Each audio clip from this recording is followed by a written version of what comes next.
Hello and welcome, I'm Suze Moore, and today I'm going to continue reading from Emerald's Secret, which is the second book in my Nat Walker Trilogy. And today we're going to join Nat, who is arriving in London on board her Junko sailboat with her robot dragon Fizz. And we're going to begin with chapter 4, Ivy. And Ivy had just sent an invitation inviting Natalie to tea at Shiversand Manor. Ivy Shiversand tried to frown, but the cementer paint had given her frozen-in-time skin, leaving her moon-shaped face wrinkle-free forever. She had been standing for 2 hours, motionless, one hand holding a golden spear and the other a jewelled shield. The armour suit she was wearing felt like a lead weight, even though it was woven out of light as a feather silver spider wire. It was her crown that was annoying her more than anything, though. Even with the extra padding, it was cutting in above her left ear in a most uncomfortable way, and she was cross with herself for insisting that she posed for the portrait wearing the genuine solid gold one, studded with rubies. A fake crown would have done the job, but then again, maybe not, since Alton Hanbury was painting her. She shifted her gaze from the window to where Alton was sitting at his easel in the middle of her office, or war room, as she liked to call it. With his mad mop of brown and grey flecked hair, long bushy beard and crumpled clothes, he looked like he hadn't slept for days. He was leaning in towards the canvas, brow concertinaed in concentration. He moved his gaze back to the palette in his hand and raised his brush. "You moved! The light on your face has changed!" he roared. Ivy jumped. No one ever dared shout at Ivy Shiversand. His palette came whizzing across the room like a frisbee, paint flying everywhere. Ivy ducked just in time. It flew over her crown, hitting the wood-panelled wall behind her with a loud bang. Alton Hanbury wrenched the canvas from the easel and stomped off, his biker boots thudding against the polished floorboards. "Stop!" shouted Ivy. "I command you!" But the door slammed and the artist was gone. Ivy let her shield and spear clatter to the floor, then waddled across the room to put her crown back on the shelf above her throne. "Mater, what did you do to Alton?" said her daughter, marching into the room. Ivy turned to find Saskia, dressed in a camouflage-patterned, full-length corseted dress, with her robot poodle Poxo in matching coat and top hat. She'd ringleted her chestnut hair and piled it high up on her head. "Another new dress?" said Ivy, ignoring Saskia's question. "It was delivered this morning." Saskia's hand flew to her mouth as she spotted the paint-spattered wall from across the room. "I moved," said Ivy, sitting down on her gold throne. "He'll just have to come back again when he's calmed down." "Has he nearly finished it?" asked Saskia. "I have no idea," said Ivy. "He won't let me see it until it's complete. That was the part of the very expensive deal. If he wasn't the best article in England, I'd have had him chained to my throne until the work was done. As it is, I shall have to be patient." She drummed her sweaty fingers on the arm of the throne. Patience was not Ivy's strong suit. A drum roll came blasting out of the speakers set into the side of her throne. She looked across at the door, and Beetlebot Beater, his cockroach antenna flashing bright red, came scuttling in at top speed. "The auction is about to start, Baroness," he announced in his squeaky voice. "Ah, good. Welcome distraction for us. I do like a good sale. Screen it. Automatic blinds whooshed down to cover the floor-to-ceiling windows, blocking out the stunning views over London. The fake flickering candles on the chandelier above dimmed, and on the wall opposite, an oil painting of a medieval castle slid to one side to reveal a gigantic flex screen. A live feed from the auction at Bakeley's auction house appeared. Customers were gathered ready to place bids on the sale items. It was a busy day there. Every seat in the house was taken. "Get my bidder, beater," said Ivy. A woman's reedy voice came over the Veltron speakers. "Oh, Baroness Shiversand, how nice to speak with you. Your timing is perfect. The lot you requested is next up for auction." Ivy glanced back at Saskia, who was busy checking her messages on her poodle's ear flap, which had flipped into a mini-screen. "Watch and learn, please, Saskia." The auctioneer waved his hand towards a Bakeley's assistant, who was standing to one side of the stage. She was holding up a long, silk-lined wooden box for the audience to view inside. And inside lay a sword. Ivy's heartbeat quickened and her mouth went dry. This might be it. "Zoom in on the sword," she ordered. Beta zoomed. A double-edged straight sword appeared full screen. A layer of rust covered its surface, and the handle was curved to fit a hand. "Lot 283, a fine fighting sword, estimated to be 3,200 years old, discovered in Lao's Hulin River in China.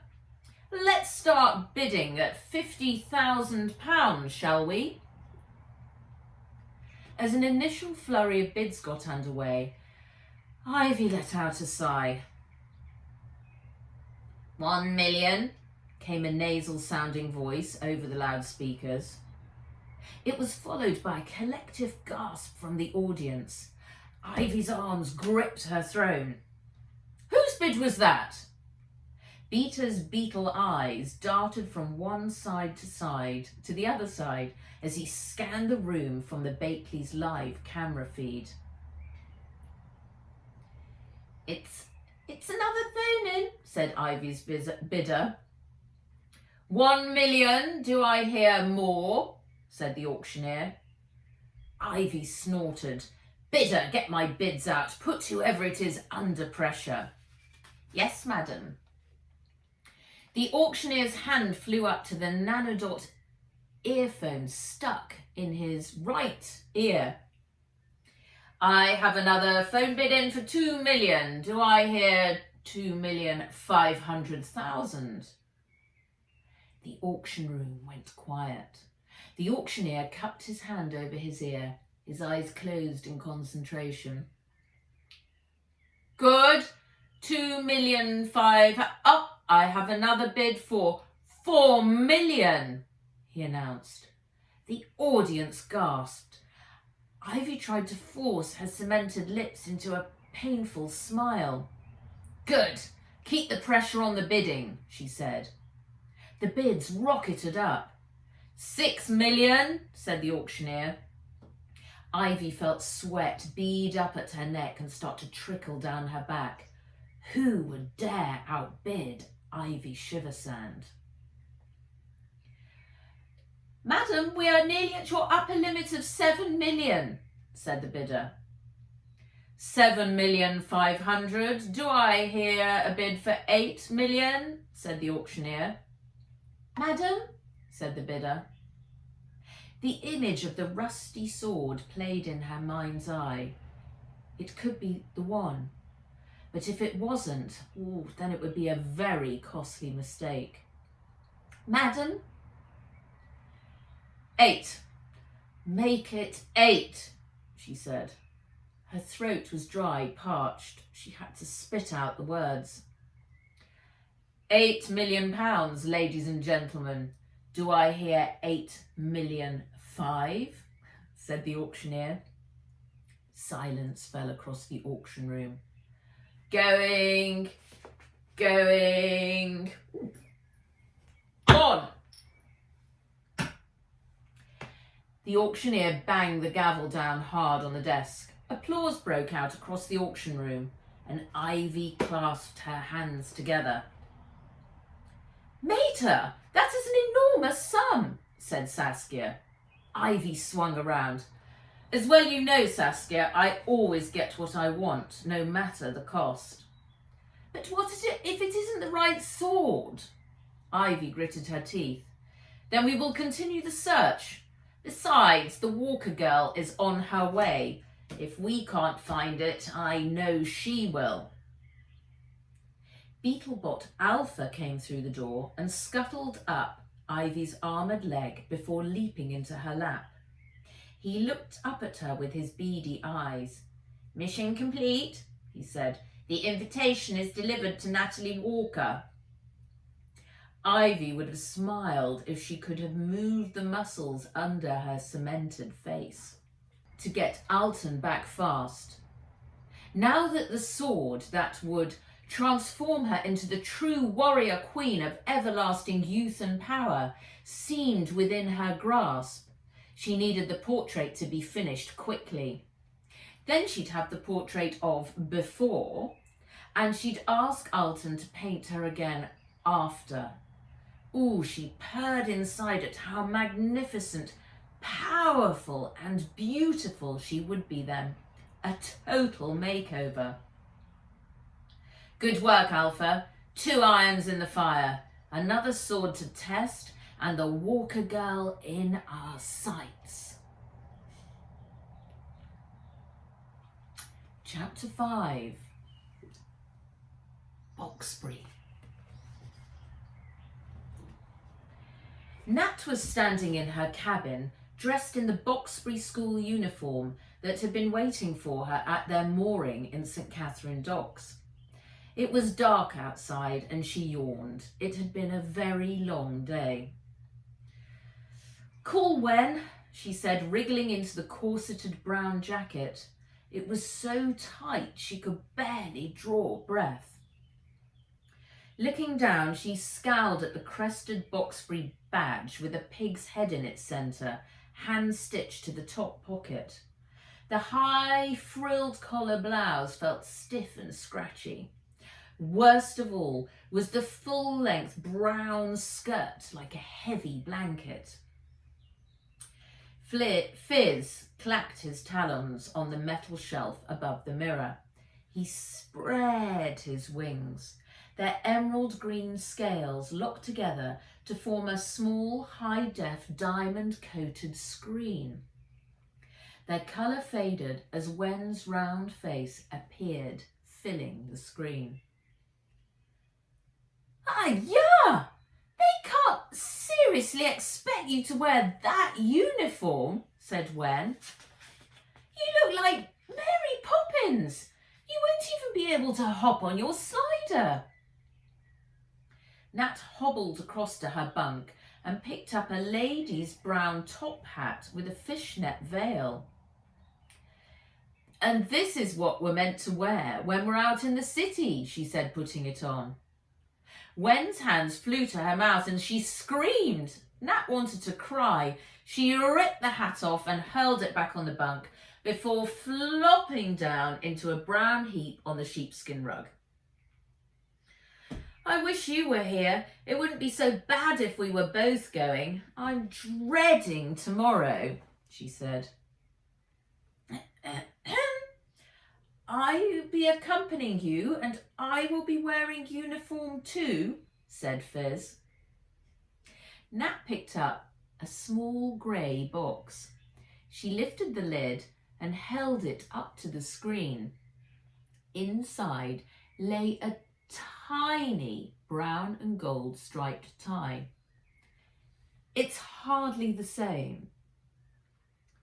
Wen's face loomed larger on screen as she leaned into camera to take a good look inside the box. Ding! A uniform tie for a robot. Fizz will be rocking his look. But Jade babe, you're going to be so way last century. Nat unhooked her jacket and pulled it off. She tugged her blouse out of the tight waistline of the skirt. She'd not worn this many layers since she was in snowy Mongolia.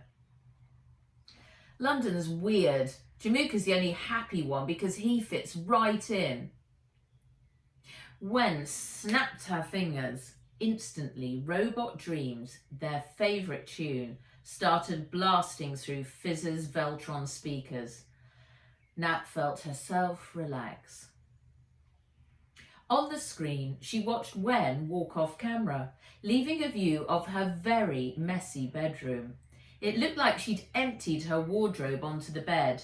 Designer dresses, skirts, tops and jeans lay tangled in heaps. Some still had the price tags attached. The floor was littered with shoes, boots and cans of hair paint. Wen reappeared, blocking the mess. She was holding up a blue t-shirt with the words "Jade Babe Rocks London" in big silver letters across the front. "Surprise! Made this for you with my new 3D printer last night, but figured you needed to see it right now before I send it." Nat smiled. It made her homesick for Hong Kong. "Thanks. Not sure I'm up to rocking it though." Wen pointed her finger at the screen. "You will be." Nat caught sight of the invitation that she'd tossed on the floor earlier. She leaned across the rug and picked it up and held it up to Fizz's screen. Wen took a look and let out a low whistle. "Tea with a baroness? You must be important." There was a knock on the cabin door. Doing sound effects today. There we go. "Bao Bao, into bed please. It's late and you have school in the morning," said Jamuka. She grimaced at Wen. "I'd better go. I'll send news tomorrow." Later that night, a cold gust of wind blew across the deck, rattling the rigging overhead and waking Nat up. She wriggled further down inside her sleeping bag. Maybe her move up on deck to sleep wasn't the best plan now they were moored. Fizz lay curled up next to her on the pillow, in sleep mode. He was already wearing his school tie to save time in the morning. He was excited, and she was full of dread. This whole new life, filled with terrible things, was all because her parents had put one line into their wills. "When our dearest daughter turns 13, she must go to Boxerbury School in London for 2 full school years." The latch on the main hatch of the boat clicked open. Glancing across deck, she saw Jamuka appear in his thick Mongolian coat and fur hat. He headed over holding a steaming mug. "You'll catch cold out here, Bao Bao." A crackling sound came from the mug. He handed it to her. She smiled. "Thanks." "Hot chocolate with popping candy." "It's nowhere near as cold as it was when we were in Mongolia, but I feel colder," she said as the milky warmth flowed into her hands. Jamuka stretched his arms above his head. "It is a different kind of cold. The damp is rising. It seeps into us, making our bones ache." Nat took a sip of the hot chocolate. The candy popped, darting like a firecracker across her tongue. "I'm concerned that we have already become a spectacle here at the dock. The crowds that gathered at the Junko's docking give me cause for concern about our safety and privacy while we are here. We might need to consider moving on to land." Nat nearly dropped her mug. "Forget it. No way am I leaving the Junko." Her guardian raised an eyebrow. "Resist the impulse to overreact." I know, I just don't like the tourists staring, but this is my home, our home.